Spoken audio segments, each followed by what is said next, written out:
Welcome to the Solemn Vanguard channel. Today we go over how to beat Zodiac time beasts. I'd also like to thank a dear friend of mine, a European continental Vanguard champion with lots of other regional/national titles to his name that helped me with some of the info in this video.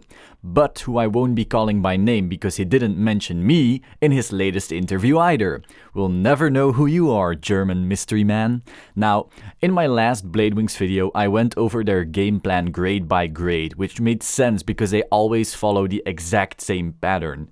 For ZTB, that's not entirely the case, and so I'll show some lists that have been topping in Japan so you get a feel for what to expect. Then I'll broadly explain their game plan, whilst also talking a bit about the cards they have at their disposal. And after that, I'll discuss how to beat them.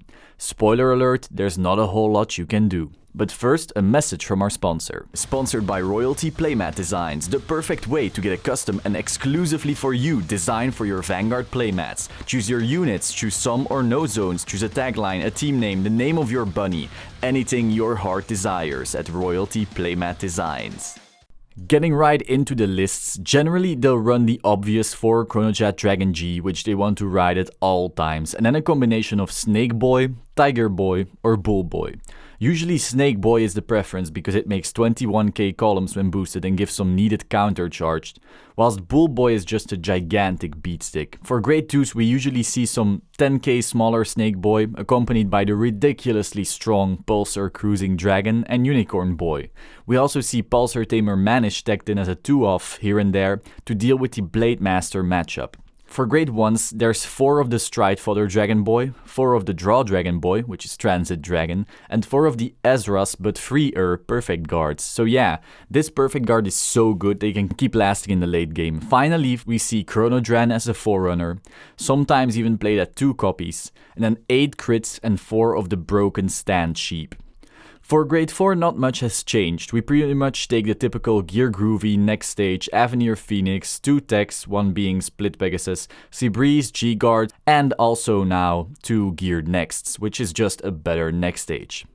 Because the deck can fetch so much, a lot of players also run various techs in the main deck, but I won't be going over those. So on to the game plan. The beauty of the new cards is that Gear Chronicle now has an early game. Both Pulsar Cruising Dragon and Transit Dragon net you a lot of advantage, while still getting attacks out early. After that, they'll ride into Chronojet Dragon G, stride into Split Pegasus or Avenir Phoenix, and then their first stride usually being their weakest, they finally go for Gear Next or Groovy to finish you off. There's not a whole lot you can do, but let's go into Idea 1. Like with many Tier 1 decks, rushing them hard is one of your few options and probably the best strategy against ZTB. This trend of Tier 1 decks not coping well with being rushed is also why we've seen some peculiar tops in the past few months, like Grade 2 Jewel Knight and Musketeers. Even though the ZTB deck, unlike its Time Leap counterpart, can plus early, their real engine still lies in its late game, and so rushing is a viable strategy to get the upper hand. Idea 2.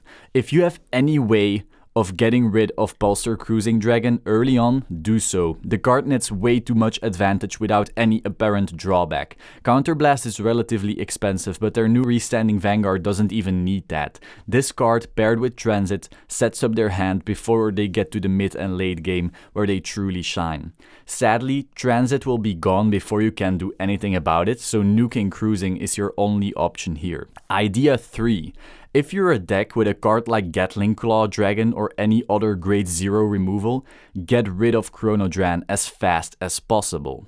Idea 4. Get rid of Snake Boy, otherwise known as Pulsar Replenish Coadle or Codal or whatever. The counter charge is valuable for the deck and the 21k columns are annoying to deal with. The only hard part about this is that it will usually just get time leaped onto the field and disappear before you can do anything about it.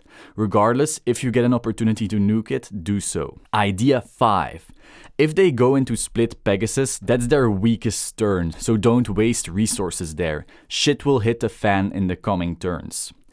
Idea 6. First Stride Avenir Phoenix is relatively weak, so utilize this situation to get the upper hand. This is also why rushing the deck works so well. If you got the upper hand in the early game and they now need another turn to charge up, they could be in trouble later on. Idea 7. ZTB has a tough time dealing with multiple attacks. They have big hands, but it's relatively hard to sustain the advantage over time, compared to other tier 1 decks like Luard and Bladewings.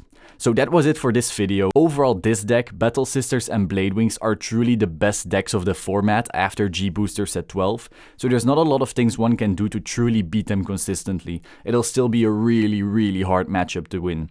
Regardless, I hope this video was helpful to you, and if you got any other tricks to play against ZTB, be sure to let me know down in the comments below. Like the video, if you liked the video that is, and subscribe to Solemn Vanguard for more. Ciao!